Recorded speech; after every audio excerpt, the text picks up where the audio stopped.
قرآن حکیم کی آیت جو میں نے آپ کے سامنے تلاوت کی، اس میں اسی بات کی طرف رہنمائی دی، ان ربکم اللہ الذی خلق السماوات والارض، کہ تمہارا وہ رب ہے جس نے آسمان و زمین کو پیدا کیا، فی ستۃ ایام، اس نے اس کی پیدائش میں 6 دن صرف کیے، ثم استوى علی العرش، پھر وہ عرش پر قرار پکڑا اس نے، یغشی اللیل النہار، وہ رات سے دن کو ڈھانک دیتا ہے، یطلبہ حثیثا، کہ وہ اس کے پیچھے دوڑتا ہوا آتا ہے، والشمس والقمر، اور سورج اور چاند، والنجوم، اور ستارے، مسخرات بامری، یہ اس کے حکم کے تابع بنا کر پیدا کر دیے، الا لہ الخلق والامر، اسی کا کام ہے پیدا کرنا اور اسی کا کام ہے حکم کرنا، تبارک اللہ، اللہ بڑی برکت والا ہے، رب العالمین، جو سارے جہان کا پروردگار ہے، رب ہے۔ تو گویا اللہ تعالیٰ نے یہاں انسان کی ان ظاہری جسمانی ضرورتوں کو پیش کیا کہ اس طرح اللہ تعالیٰ تمہارے لیے اس نے یہ ساری چیزیں پیدا کر دی۔ اب جب اس نے انسان کے جسم کی ان تمام ضرورتوں کو پوری کائنات میں سمو دیا ہے، تو جس طرح انسان کی جسم کی ضرورت تھی، اسی طرح اس کی روح کی بھی ضرورت ہے، جسے حضور نبی اکرم سرور دو عالم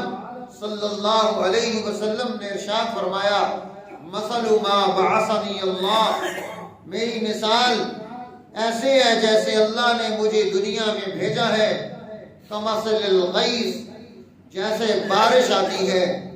بادل آتے ہیں، وہ زور سے برستے ہیں، ان کے برسنے سے کائنات میں تبدیلیاں پیدا ہوتی ہیں۔ ایک حصہ زمین کا وہ ہے جس نے اس پانی کو اپنے اندر جمع کر لیا، پانی اس میں رچ بس گیا، پانی سے اس کی ظاہری ضرورت پوری ہو گئی، اور اس کی ضرورت کے پورا ہونے سے اب وہاں پر پھل پیدا ہوئے، پھول پیدا ہوئے، اناج پیدا ہوئے، غلے پیدا ہوئے، انسانی ضرورتیں پیدا ہوئیں، جسے قرآن حکیم پیش کرتا ہے، فَلْيَنْظُرِ الْإِنسَانُ إِلَىٰ طَعَامِهِ، انسان اپنے کھانے پر غور کرے، اَنَّا صَبَبْنَا الْمَاءَ صَبًّا، ہم نے آسمانوں سے زور سے پانی پھینکا، اَنَّا صَبَبْنَا الْمَاءَ صَبًّا ثُمَّ شَقَقْنَا الْأَرْضَ شَقًّا، پھر ہم نے اس کے ذریعے سے زمین کو پھاڑا، فَأَنبَتْنَا فِيهَا حَبًّا، پھر ہم نے وہاں سے جو ہے غلے اور اناج اور انگور اور ترکاریاں اور انسان کی ضرورت کی یہ چیزیں پیدا کی۔ قرآن حکیم ان تمام چیزوں کا تذکرہ کرتا ہے، انبتنا فیہا حبا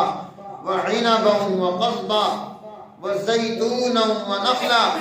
وحدائق غلبا، یہ گنے جنگلات ہیں، یہ باغات ہیں، یہ سرسبز و شاداب ہیں، یہ سب اللہ نے متاعا لکم ولانعامکم، تمہارے اور تمہارے چوپاؤں کے لیے پیدا کر دیے۔ تو گویا اللہ اس بارش کے ذریعے سے اس زمین کے حصے کو وہ خوبی عطا کر دیتا ہے کہ وہ زمین کا یہ حصہ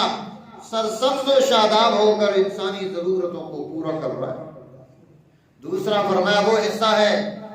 جس نے اپنے اندر سرسبز و شادابی تو پیدا نہیں کی، لیکن اس نے پانی کو سٹور کر دیا، وہ تالاب بنے، وہاں پر پانی جمع ہوا، اور اس جمع شدہ پانی نے یہ خوبی پیدا کر دی، وہاں سے انسان اپنی ضرورت کا پانی لے رہا ہے، جنگل کے جانور وہ اپنی ضرورتوں کا پانی پی رہے ہیں، اور ان پانیوں سے زمینوں کو سیراب کیا جا رہا ہے۔ اس زمین کے خطے نے خود تو فائدہ نہیں اٹھایا، لیکن اس کے ذریعے سے اوروں نے فائدہ اٹھا لیا۔ پھر فرمایا تیسرا حصہ وہ ہے، وہ چٹیل، وہ اونچائی پر کہ اوپر سے پانی گرا اور پھسلتا ہوا بہ گیا، نہ اس نے وہاں سے خود کوئی فائدہ اٹھایا، نہ اس کے ذریعے سے کسی دوسرے کو کوئی فائدہ ہوا۔ حضور نبی اکرم سرور دو عالم صلی اللہ علیہ وسلم نے یہ مثال پیش کر کے رہنمائی دی کہ دیکھو یہ نبوت کا بادل برسا، رحمت کی بارشیں ہوئی، اللہ کی طرف سے یہ نورانیت، یہ اس کی روح کی غذا کائنات میں آئی، اللہ کا قرآن نازل ہوا، پیغمبر کا فرمان اترا، اللہ کے نبی کے احکامات آئے۔ ان احکامات نے، ان چیزوں نے انسان کے اندر ایک ایسی تبدیلی پیدا کر دی۔ ایک دل کا وہ حصہ تھا، وہ لوگ تھے، ان کے قلوب تھے جن میں یہ ایمان رچ بس گیا، وہ اس پانی کی طرح جس نے زمین کو شادابی دی تھی۔ اب ان کے اندر سے علوم پھوٹے، فنون پھوٹے، انہوں نے عمل کیا، انہوں نے انسانوں کو ہدایت پر کھڑا کر دیا، گمراہیوں سے نکالا۔ کائنات میں اللہ کے اس حکم کو زندہ کرنے میں، اس کو عمل میں لانے میں، اس کا دور پیدا کرنے میں، اس کی خوبیاں منتقل کرنے میں وہ کردار ادا کر رہے ہیں۔ اس لیے فرمایا دیکھو یہ وہ جماعت ہے ائمہ مجتہدین کی، یہ وہ جماعت ہے صحابہ اہل بیت کی، یہ وہ جماعت ہے جس نے دنیا میں دین کا نیا دور پیدا کر دیا۔ غربت ختم ہو گئی، انسانوں کے حقوق ان کو ملے، رزق کی فراوانی پیدا ہو گئی، ہر ایک دنیا میں عزت کے ساتھ زندگی گزار رہا ہے۔ اس جماعت نے نبوت سے فیض لے کر دنیا میں تبدیلی پیدا کر دی۔ دوسری جماعت وہ ہے جس نے اس پانی کو، علم نبوت کو اپنے اندر جمع کر لیا۔ آپ کو ہزاروں حفاظ ملیں گے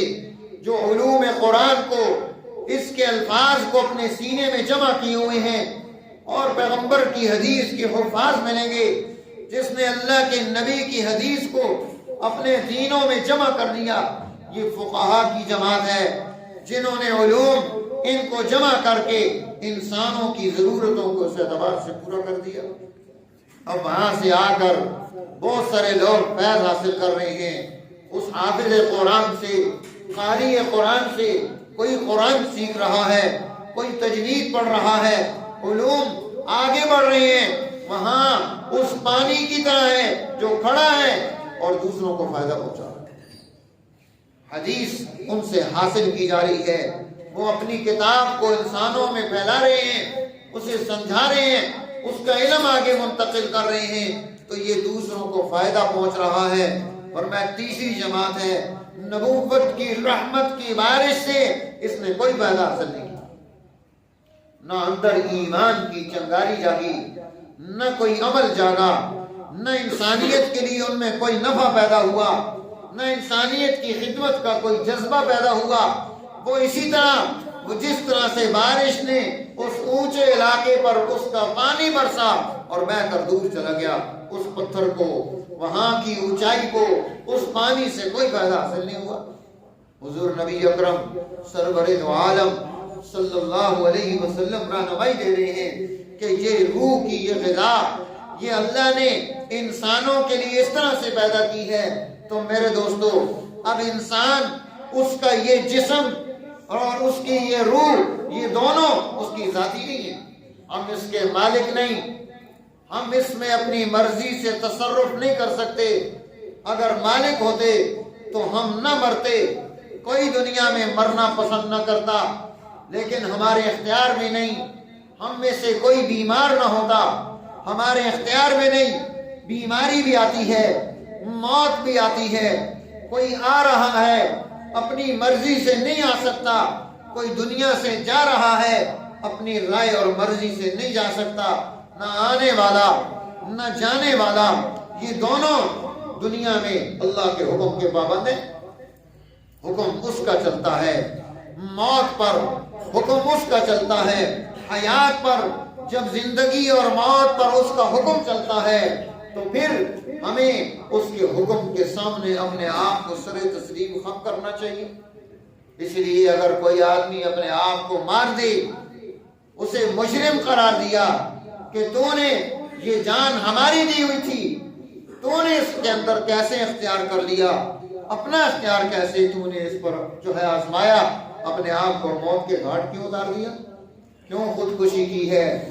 اس جسم پر تیرا حق نہیں تھا، تو نے دوسری کی چیز کو کیسے استعمال کر دیا؟ تجھے تو اس لیے یہ چیز ملی تھی کہ اسے صحیح سلامت رکھے، اس کی حفاظت کرے، یہ امانت ہے تیرے پاس۔ دنیا میں انسان کے پاس یہ امانت ہے، اس کی جان بھی امانت ہے، اس کا بدن بھی امانت ہے، اس کی روح بھی امانت ہے۔ اس نے اس امانت کو واپس کرنا ہے، سپرد کرنا ہے۔ جس طرح دنیا میں اگر کوئی آپ کو اپنی کسی چیز کا امین بناتا ہے تو اب آپ اس میں خیانت نہیں کر سکتے، اس کو استعمال نہیں کر سکتے۔ یہ امانت ہے، امانت کو اسی طرح سے بعینی ہی واپس کرنا ہے۔ تو میرے دوستو، دنیا میں اللہ کریم نے ہمیں یہ جو نعمتیں عطا کی، یہ دونوں قسم کی نعمتیں دے کر،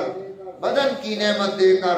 روح کی نعمت دے کر ہمیں دنیا میں بھیجا، اور پھر یہ بات سمجھائی، الا لہ الخلق والامر، سن لو تخلیق بھی اس مالک اور خالق کائنات کی ہے، اور امر کائنات میں حکم بھی اسی کا چلے گا۔ نہ تمہاری تخلیق ہے نہ تمہارا حکم چل سکتا ہے،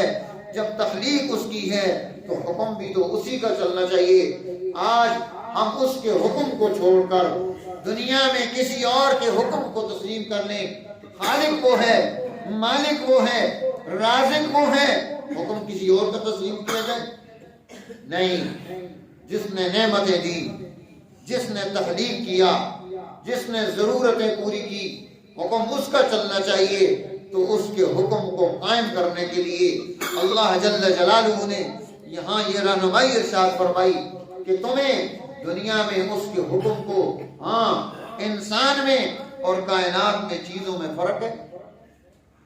ہر چیز کائنات کی اللہ کے حکم کے تابع ہے، طوعاً و کرہاً، اسے بامر مجبوری اللہ کے حکم کو ماننا ہے۔ آسمان پابند ہے اللہ کے حکم کا، زمین پابند ہے اللہ کے حکم کی، پہاڑ پابند ہے اللہ کے حکم کے، کائنات کی ساری چیزیں پابند ہیں اللہ کے حکم کی۔ ان کو اختیار نہیں کہ اس حکم میں اپنی رائے اور مرضی کا استعمال کر سکے۔ انسان میں اور کائنات میں فرق یہ رکھا کہ انسان یہ بھی اللہ کے حکم کا پابند ہے، لیکن اللہ نے اسے اختیار دیا ہے، من شاء فلیؤمن ومن شاء فلیکفر۔ تیرے اختیار میں ہے مومن ہو جانا، نیک ہو جانا، صالح ہو جانا، غدار بن جانا، منافق اور کافر بن جانا، تیرے اختیار میں ہے۔ من شاء فلیؤمن ومن شاء فلیکفر۔ تو جو چاہے اپنی زندگی کی بنیاد بنا لے۔ کیوں؟ تجھے دنیا میں اللہ نے یہ اختیار دے کر بھیجا ہے، تو انسان ہے، تو اشرف المخلوق ہے، تو اللہ کی قدرت کا شاہکار ہے، اس کی قدرت کا نمائندہ ہے۔ خلقت بیدی، اس نے تجھے اپنے ہاتھوں سے بنایا ہے۔ نفخت فیہ من روحی، اپنے حکم کو تیرے اندر منتقل کیا ہے، اس لیے تجھے دنیا میں اختیار دیا۔ اپنے اختیار سے، اپنی سوچ سے، اپنی رائے سے وہ دنیا میں کردار ادا کرے، اور اس کے اختیار کو محدود رکھا کہ یہ لامحدود اختیار اس کے پاس نہیں۔ تو میرے دوستو، آج ہم اپنے جسم کی، اپنی روح کی ان ضرورتوں کو پورا کرنے کے لیے اللہ کے اس حکم کو، اللہ کے امر کو اپنی زندگی کی بنیاد جب بنائیں گے تو پھر ہماری زندگی میں خیر اور خوبی پیدا ہوگی۔ اور اگر ہم یہ نہیں کرتے تو پھر ہم اللہ کے اس حکم سے پیچھے ہٹ جائیں گے، اور دنیا میں موت و حیات کا یہ سلسلہ ہمیں بتا رہا ہے کہ تمہاری رائے، تمہاری مرضی، تمہارا اختیار اگر چل سکتا تو موت و حیات تمہارے قبضے میں ہوتی، لیکن چونکہ تم جسم اور روح دونوں کے مالک نہیں، اس لیے اللہ نے یہ دونوں چیزیں اپنے پاس رکھی ہیں۔ اللہ تعالیٰ ہمیں اپنے حکم کی اتباع میں قبولیت نصیب فرمائے، دنیا اور آخرت کی خوشیاں، خیریں اور برکتیں اور سعادتیں ہمارا مقدر فرمائے۔